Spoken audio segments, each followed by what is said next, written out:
Good morning সবাইকে। আজকে সকালটা কিন্তু আমি শুরু করছি শিটং থেকে। আজকে কিন্তু আমরা শিটং থেকে যাচ্ছি তাওয়াই পানির উদ্দেশ্যে। মাঝে থাকছে কিছু সাইট সিন, তো কী কী থাকছে সেগুলো অবশ্যই তোমাদের সঙ্গে শেয়ার করব। আর আজকের সকালটা কিন্তু আমার জাস্ট ওয়াও লাগছে, চারিদিকের পরিবেশটা কিন্তু জাস্ট মনোমুগ্ধকর পরিবেশ। দেখতেই পাচ্ছ সামনে পাহাড়ি ঝর্ণার কুলুকুলু কলতান, তার সঙ্গে এত সুন্দর পরিবেশ, তো কিছু বলার নেই। দেখতে থাকো, সাথে থাকো। এই যে আমরা মোটামুটি রেডি হয়ে গেছি, এখন ঘড়িতে বেজে গেছে ওই সকাল 8:30-টার কাছাকাছি। আমাদের একটু পরে ব্রেকফাস্ট আসবে। আজকের সকালটা কিন্তু দারুণ কাটছে। এই যে ফুল, পাহাড়ি ঝর্ণা, আরও এই যে পরিবেশ, জাস্ট ওয়াও লাগছে, জাস্ট মনোমুগ্ধকর একটা পরিবেশ। কিন্তু আজকে কালিম্পং শহরটাকে পুরোটাই মেঘে ঢেকে গেছে। ভাবো তো, আমরা এত সুখে থাকি তাও আমাদের কত অভিযোগ। আর এই মানুষগুলো যারা ওই উঁচু পাহাড়ি রাস্তা বেয়ে এত কিছু বয়ে নিয়ে আসে, জীবনযাত্রা অতিবাহিত করে। এই যে আমরা আজকে এখন মংপুর উদ্দেশ্যে বেরোচ্ছি। এখন মংপুর যাবো, জেনার কোথায় দেখাবো। আমরা কিন্তু আজকে অনেক জায়গায় যাচ্ছি, তার মধ্যে প্রথম যেটা যাচ্ছি সেটা হচ্ছে যোগীঘাট। আর দেখতেই পাচ্ছ আমরা কিন্তু রাস্তায় বেরিয়ে পড়েছি। আর রাস্তার এই যে দৃশ্যগুলো জাস্ট আমার ওয়াও লেগেছে, পুরো মনে হচ্ছে যেন হাতে আঁকা ছবি। তো যাই হোক, আমরা কিন্তু এখন যোগীঘাট পৌঁছে গেছি। দু সাইড দিয়ে ঘন জঙ্গল আর মাঝখান দিয়ে রাস্তা, খুবই একটা থ্রিলিং ব্যাপার। তো চলো দেখা যাক, তোমাদের সঙ্গে শেয়ার করে নিই যোগীঘাটটা কত সুন্দর ছিল। এখানে হ্যাঁ, কি দারুণ সামনের ভিউটা।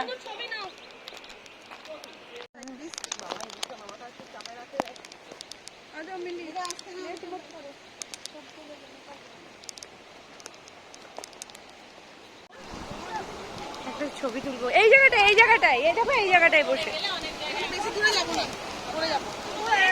অসাধারণ।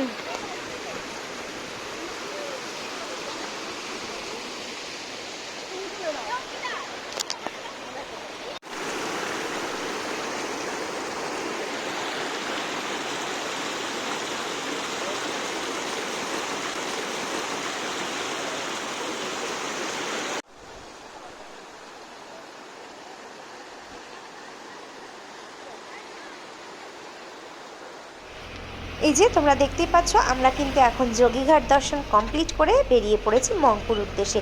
মংপু হচ্ছে রবীন্দ্র ভবন, মানে রবীন্দ্রনাথ এখানে এসে বেশ কিছুটা সময় কাটিয়েছিলেন।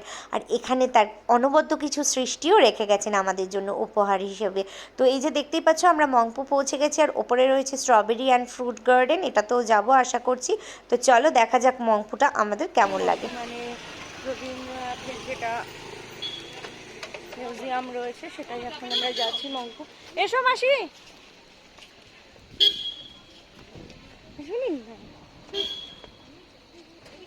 ওই দিক দিয়ে। আমি তো তাই ঘাবড়ে গেছিলাম। হ্যাঁ, আমি তো তাই দেখছি যে আমি নামবোটা কি করে, থোড়ি আমি নামতাম।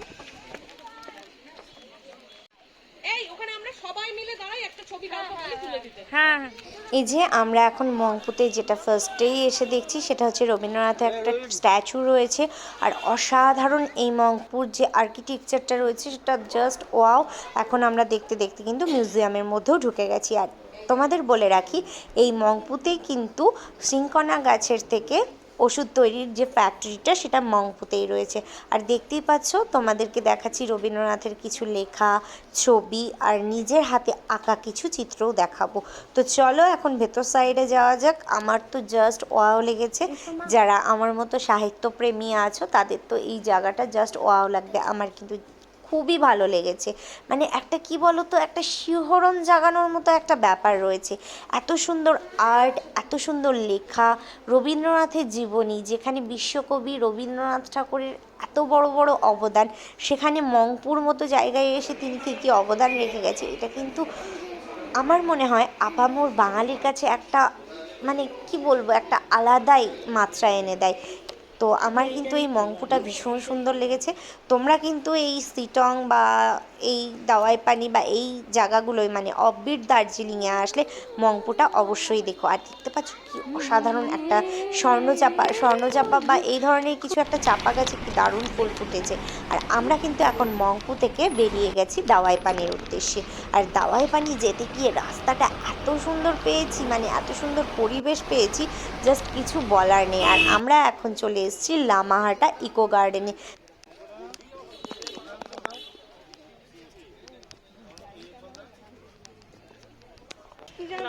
Lamahatta eco garden, Lamahata eco garden অনেকটা উঠতে হবে, পাহাড় ভাঙি, সিঁড়ি ভাঙো আর সিঁড়ি ভাঙো।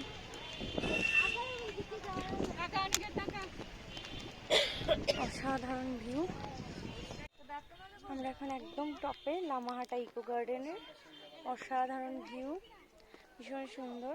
আর আমরা ফটো সেশন করতে আপাতত ব্যস্ত, তারপর রিলস বানাতে ব্যস্ত। তোমরা তো দেখছোই আমরা কতটা মজা করছি। আর দেখো এই দিকটা পুরো মানে পাইন গাছগুলো জাস্ট ওয়াও লাগছে, জাস্ট ওয়াও। আমার তো এই অফবিট দার্জিলিংটা অসাধারণ লাগছে। আর তোমরাও কিন্তু কমেন্টস করে জানাতে ভুলো না আমার ব্লগগুলো তোমাদের কতটা ভালো লাগছে। আর দেখো এখান থেকে কিন্তু আমরা এখন দাওয়াই পানির উদ্দেশ্যে যাচ্ছি। তো আমার পরবর্তী ব্লগগুলো কিন্তু দাওয়াই পানিতেই থাকছে। তো দাওয়াই পানিতে কি কি রয়েছে, কি কি দেখছি না দেখছি, সবটাই কিন্তু থাকছে তোমাদের জন্য। সো এখনও যারা আমার চ্যানেলটাকে সাবস্ক্রাইব করোনি প্লিজ সাবস্ক্রাইব করে দাও। আজকের মতো বাই, টাটা। নিউ ব্লগ নিয়ে খুব তাড়াতাড়ি আসছি, বাই।